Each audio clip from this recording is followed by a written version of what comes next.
Hello friends, నేను మీ Ahmed Pasha. Welcome to the media report. పూలమ్మినా పాలమ్మినా చాలా కష్టపడ్డా అని చెప్పుకునే మల్లారెడ్డి గారు పూలు పాలతో పాటు ప్రజల రక్తాన్ని కూడా అమ్మిండు. కష్టపడి సంపాదించి కొనుక్కున్న ప్రజల ప్లాట్లని కబ్జా పెట్టిండు.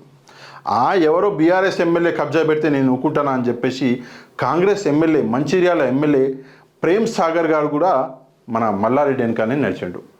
ఆయన కూడా కబ్జాలు పెట్టాడు. ఇవాళ పొద్దుటి నుంచి వీళ్ళిద్దరే హాట్ టాపిక్. ఇవాళ కాదు, నిన్న కూడా వీళ్ళిద్దరే. ఇక్కడ చూడొచ్చు మనం ఆంధ్రజ్యోతిలో వీళ్ళిద్దరి గురించి మంచి కథ వేసాడు. ఫస్ట్ మనం మన గౌరవనీయులు ఎమ్మెల్యే ప్రేమ్ సాగర్ గారి గురించి మాట్లాడదాం. దాని తర్వాత మన మెయిన్ హీరో మల్లారెడ్డి గారి గురించి మాట్లాడదాం.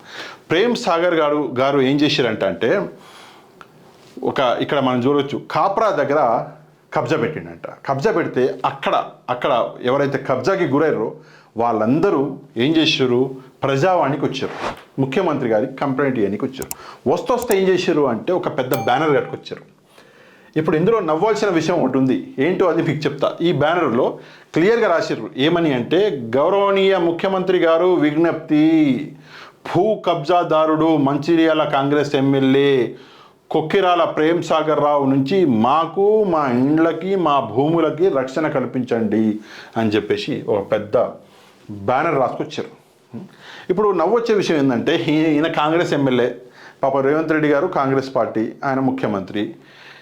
వీళ్ళు పోయి బయట ధర్నాలు చేస్తుంటే పాపం మరి ఈ సిచ్యువేషన్ ఎట్లుందంటే, ఆయన పార్టీ వాడి గురించి ఇప్పుడు ఆయన యాక్షన్ తీసుకోవాలి. తీసుకుంటాడా, తీసుకోడా, ఏం చేస్తాడో ఇప్పుడు చూడాలని చెప్పేసి ప్రజలు కూడా చాలా ఆసక్తిగా చూస్తున్నారు.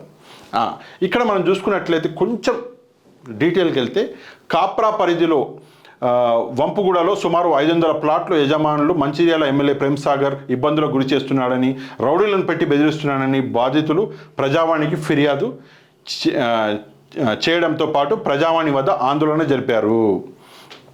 వంపుగూడ సర్వే నెంబర్ 632, 33, 34, 38, 54లలో 61 ఎకరాల భూమి 1983లో కొనుగోలు చేసి 702 ప్లాట్లు వేసుకున్నారు. వీళ్ళు అక్కడికి పోయి కబ్జా పెట్టి రౌడీలను పెట్టి వీళ్ళ ప్లాట్లకే పోకుండా చేస్తున్నాడు. సరైన పాపం కోర్టుకు కూడా పోయారట. కోర్టుకు పోయి ఆర్డర్ తీసుకుంటే ఆ కోర్టు ఆర్డర్ను కూడా పక్కన పడేసాడు. అయితే నేను ఇక్కడ ప్రేమ్ సాగర్ గారికి నేను ఒక చిన్న సజెషన్ ఇవ్వదలుచుకున్నాను. ఏంటంటే, సరే నువ్వు ఇవాళ ఎమ్మెల్యేవి, పవర్లో ఉన్నావు, కానీ కోర్టు ఆర్డర్ని నువ్వు లైట్ తీసుకుంటే ఎప్పుడైతే నీకు చెడుతుందో అప్పుడు నీ కాళ్ళ కింద భూమి కదిలిపోద్ది. అర్థమైందా? చట్టం ఎవరికి చుట్టం కాదు. టైం వచ్చినప్పుడు అందరూ చదువుకున్నోళ్ళే, నువ్వేం పెద్ద తోపు కాదు. అందుకే కొంచెం భద్రం, కొంచెం చూసి పక్కోడికి అన్యాయం చేయకుండా ఏదో బిజినెస్లు చేసి సంపాదించుకో. లాక్కొని ఏం బిక్తావు నాకు అర్థం కాదు. సరే, ఇప్పుడు మన మెయిన్ హీరో మల్లారెడ్డి గారి గురించి మాట్లాడదాం. చాలా ఎక్సైటింగ్గా, అసలు నాకైతే ఎక్సైట్మెంట్ అవుతలేదు. ఇక్కడ చూడండి, మనం చూసినట్టయితే ఇప్పటికే ప్రభుత్వం ఓకే.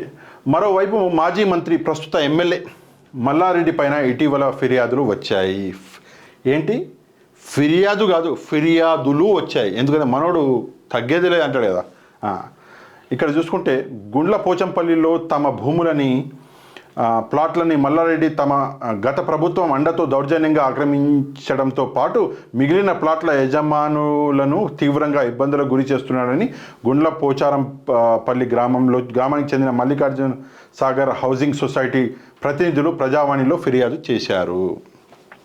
ఇది మన ఎవరి గురించి? మల్లారెడ్డి గారి గురించి. ఇప్పుడు మల్లారెడ్డి గారికి నేను చాలా రోజుల నుంచి చెప్దాం అనుకుంటున్నా, కానీ ఆ సందర్భం రావట్లేదు కాబట్టి చెప్పలేదు. పూలు పాలు అమ్మి నువ్వు ఈ స్టేజ్కి వచ్చినావా మల్లారెడ్డి? నాకు అర్థం కాదు. మా చెవులలో ఏమైనా పూలు కనిపిస్తున్నాయా నీకు, లేదా మేము ఎదవల్లా కనిపిస్తున్నావా? నువ్వు ఏక్ నెంబర్ కబ్జా కోరువి, అవకాశవాదివి. నువ్వు ఎడ్యుకేషన్ ఇన్స్టిట్యూట్లు పెట్టి ప్రజలకు సర్వీస్ చేస్తున్నావా? సిగ్గుండాలి ఆ మాట చెప్పనీకి. నీ ఎడ్యుకేషన్ ఇన్స్టిట్యూట్లో ఫ్రీగా ఎప్పుడన్నా ఎవరైనా చదివి చూసినావా? నేను ఫ్రీగా సర్వీస్ చేస్తున్నా, మీ ఇంట్లోకి వెళ్ళి తీసుకొచ్చి చేస్తున్నావు.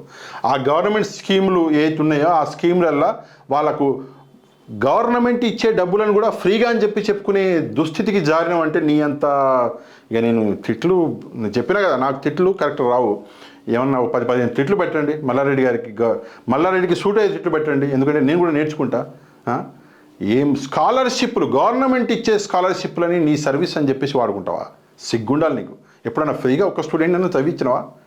మీ తల్లి గారి పేరు మీదనో, మీ తండ్రి గారి పేరు మీదనో, లేదా మీ కుటుంబ సభ్యుల పేరు మీదనో ఎప్పుడైనా చదివించినవా?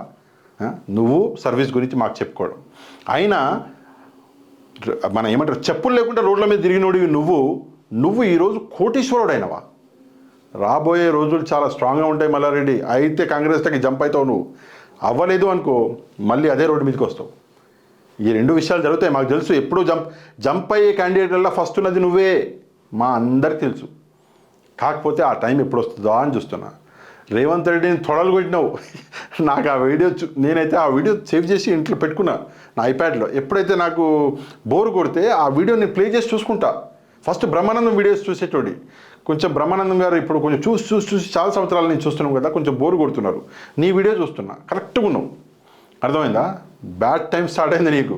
చూసుకో, ప్రజల ఎక్కడైతే తిన్నావో మళ్ళీ రిటర్న్ చేసేయి. అండ్ ఇట్లా దోచుకోవడం ఆపేయి. ఎందుకంటే టైం బ్యాడ్ వచ్చినప్పుడు మళ్ళా చెప్పినా కదా, చెప్పులు లేకుండా తిరిగే టైం వస్తుంది నీకు. క్లియర్గా నేనైతే వార్నింగ్ ఇస్తున్నాను నీకు.